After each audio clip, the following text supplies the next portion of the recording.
हमने केशव दास की रामचंद्रिका में आपको बताया था कि जब राम वन में आते हैं, भरत आता है मनाने के लिए। राम भरत को कहते हैं कि आप ही निर्णय करें। भरत ये कहता है कि प्रभु आपके जो खड़ाऊ है, स्वर्ण पादुकाएं वो मुझे दें, मैं उनको रख कर के शासन चलाऊंगा। ये आपका शासन है, आपका ही राज्य है। और उसके बाद आगे आते हैं तो केशव ने पंचवटी वर्णन बड़ा सुंदर ढंग से किया है। वो अगस्त मुनि से पूछते हैं कि हे मुनि, मैं निवास कहाँ करूं? हे ऋषिराज, मैं निवास कहाँ करूं? मेरी एक बात तो सुनो। वो कहते हैं, अगस्त ऋषिराज जू वचन एक मेरो सुनो, प्रशस्त सब भांति भूतल सुदेश जी में गुनो, सनीर तरुखंड मंडित संवृत शोभा धरे, तहाँ हम निवास की विमल पर्णशाला करें। हम कहाँ निवास करें? अगस्त मुनि कहते हैं कि हे राम, आप सृष्टि करता है, सृष्टि के रचयिता है, आपको मैं कौन सा स्थान बताऊं? ऐसा ही वर्णन तुलसीदास जी ने किया है। तुलसीदास जी ने भी जब किया तो वो वहाँ वाल्मीकि कहते हैं कि हे भगवान, ऐसा वो स्थान आप मुझे बता दो जहाँ आप ना हो। यहाँ भी अगस्त मुनि कहते हैं कि आप तो सृष्टि के रचयिता है, आपको मैं कौन सा स्थान बताऊं? फिर भी आप मनुष्य की लीला कर रहे हैं, मनुष्य के रूप में आए हैं। तो हे प्रभु, गोदावरी नदी के तट पर विशाल 5 वृक्षों के नीचे जो स्थान है वहाँ आप निवास करें। पंचवटी का अर्थ है 5 वृक्ष के नीचे आप निवास करें, वहाँ आप पर्णशाला अपनी कुटिया बनाएं।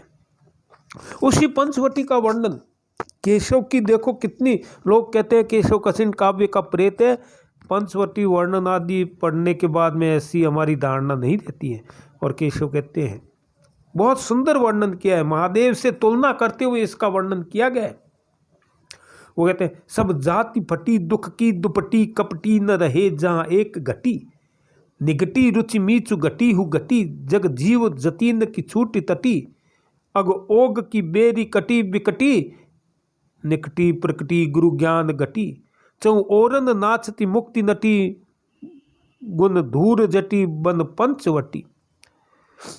अब देखो इसके शब्दों को देखो, शब्दों का चयन देखो केशव का। केशव ने जो शब्दों का चयन किया है बड़ा ही सुंदर किया है। और इस पद में केशव ने जो बात कही है वो बड़ी सुंदर कही है। सब जाति फटी दुख की दुपटी, कपटी न रहे जहाँ एक घटी। महत्वपूर्ण व्याख्या है, व्याख्या की दृष्टि से भी ये महत्वपूर्ण है। पूछ सकते हैं, 2 लाइन देख करके पूछ सकते हैं कि ये किसके द्वारा रचित है या किसके संदर्भ में ये बात कही गई है।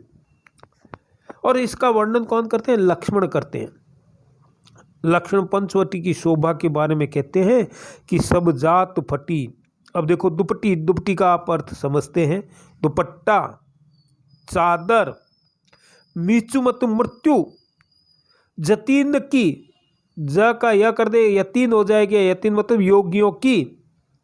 और पहले आपको जो कठिन शब्द है उसके बारे में बता दूं, तटी मतलब योगा अवस्था, अग ओग, अग ओग मतलब पाप समूह, बेरी आपने देखा ये बेड़ी पड़ गई, बेड़ियां, बंधन, विकटी, विकटी शब्द आप देखो, आप कई बार कहते हैं विकट, समस्या आ गई, अर्थात भयंकर समस्या। निकटी, निकटी आपके पता ही है, निकट। गुरु, गुरु मतलब देखो कि गुरु है ये, तो गुरु का अर्थ यहाँ होगा भारी। गुरु का अर्थ वो मत कर देना, यहाँ भारी होगा। गट्टी, गट्टी मतलब गठरी।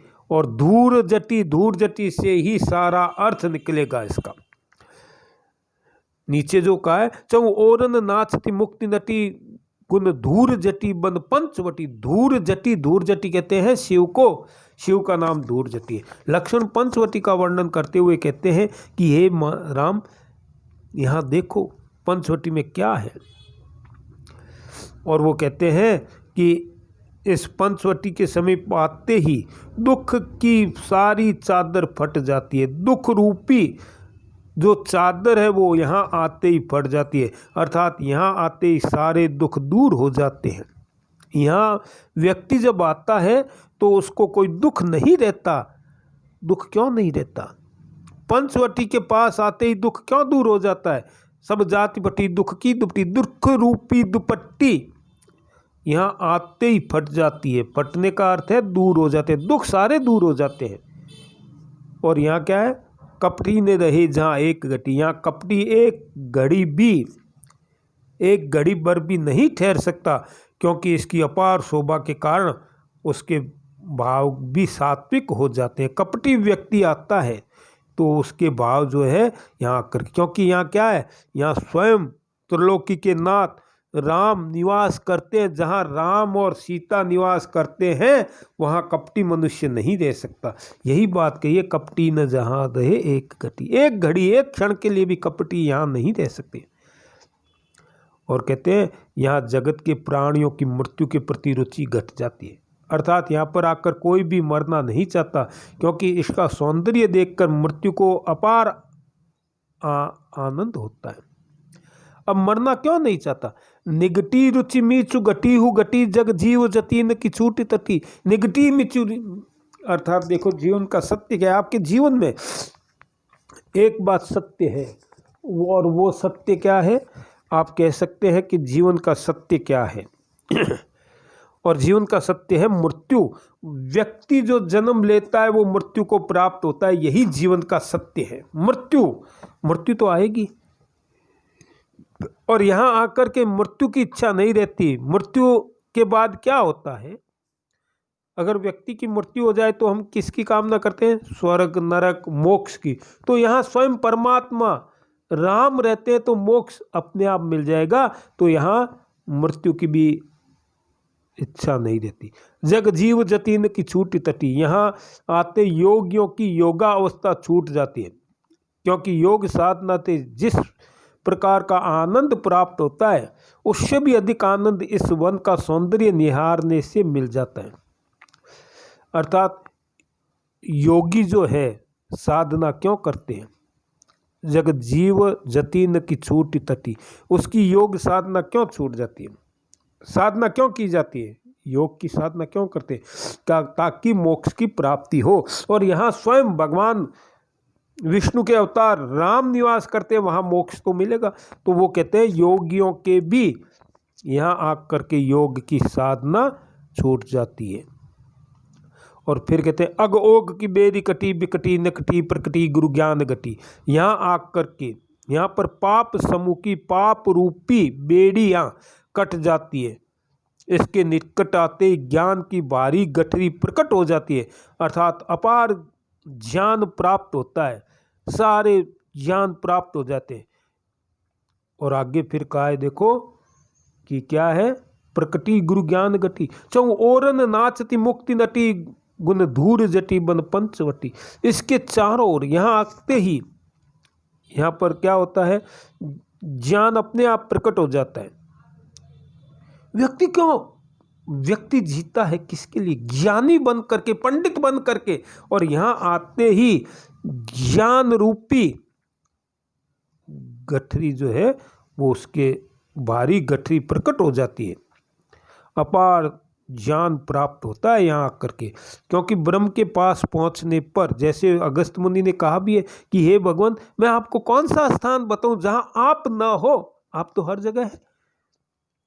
अंतिम लाइन में जो बात कही है उपमा के द्वारा, बड़ी सुंदर कही है। यमक अलंकार का तो इसमें ही अनुप्रास तो केशव के हर जगह मिलता ही है। चौ ओरन नाचती मुक्ति नटी गुण धूर जटी बन पंचवटी। चौ ओरन नाचती मुक्ति नटी, मुक्ति रूपी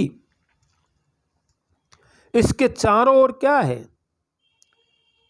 कि इसके चारों ओर, पंचवटी के चारों ओर मानो मुक्ति रूपी नटिका, नृत्य करने वाली, नाटक करने वाली, वो नृत्य करे। चौ ओरन नाचती मुक्ति नटी, नटी मत नाटक, जो नट होते हैं, नट जाति होती है, नाटक करने वाले होते हैं, तमाशा दिखाने होते हैं, वो नाच है। अर्थात मुक्ति, मुक्ति किसको कहते हैं? आपने सुना होगा मुक्ति, क्या मुक्त हो गया, जीवन से मुक्त हो गया। मुक्ति कहते हैं मोक्ष की प्राप्ति। यहाँ आकर के मोक्ष की प्राप्ति हो जाती है, मोक्ष रूपी, अर्थात मोक्ष इस पंचवटी के चारों ओर नृत्य करती है, यहाँ आते ही मोक्ष हो जाता है। गुण धूर जटी बन पंचवटी, जिस प्रकार से शिव के दर्शन करने से सारी वस्तुएं अर्थात मोक्ष मिल जाता है, उसी प्रकार इस पंचवटी का दर्शन करने से मोक्ष की प्राप्ति हो जाती है। अर्थात पंचवटी का हम दर्शन कर लें तो हमें मोक्ष की प्राप्ति हो जाती है। यह केशव की विशेषता है। कितनी सुंदर ब्रजभाषा का सुंदर उदाहरण है। जो लोग कहते हैं कि केशव कठिन काव्य का प्रेत है, जो लोग कहते हैं कि केशव को कवि हृदय नहीं मिला, जो लोग कहते हैं कि केशव को मार्मिक स्थलों की पहचान नहीं थी, वो पंचवटी वर्णन पढ़ लें तो सारे संदेह दूर हो जाएंगे। यही तो केशव की विशेषता है। बड़ा सुंदर वर्णन किया है। और यहाँ अंत में जो कहता है देखो कि गुण धूर जटी बन पंचवटी, जिस प्रकार से महादेव जी के दर्शन करने से सारे दुख दूर हो जाते हैं, योगियों की समाधि टूट जाती है, योगी भी महादेव जी के दर्शन करने के लिए लालायित रहते हैं, पाप रूपी गठरी, पाप रूपी बेड़ी यहाँ कट जाती है और ज्ञान रूपी गठरी बहुत बड़ी प्रकट हो जाती है और महादेव जी के दर्शन करने से सारी मनोकामनाएं पूर्ण होती है। उसी प्रकार पंचवटी के दर्शन करने से, पंचवटी के यहाँ आने से सारी जो इच्छाएं पूरी हो जाती है और मुक्ति की प्राप्ति अर्थात मोक्ष की प्राप्ति होती है। इसमें अनुप्रास अलंकार तो है ही है, यमक है, उपमा है, रूपक की भी छटा कहीं कहीं देखने को मिलती है। अब हम आगे जो है पंचवटी का फिर आगे वर्णन करेंगे। बहुत सुंदर वर्णन किया है केशव ने। अब केशव को हम जैसे जैसे पढ़ेंगे, जैसे जैसे शब्दों का हमें पता चलेगा तो हमें पता चलेगा कि केशव कठिन काव्य का प्रेत नहीं। ये महत्वपूर्ण व्याख्या है, आप ध्यान कर लें, परीक्षा की दृष्टि से ये महत्वपूर्ण व्याख्या है।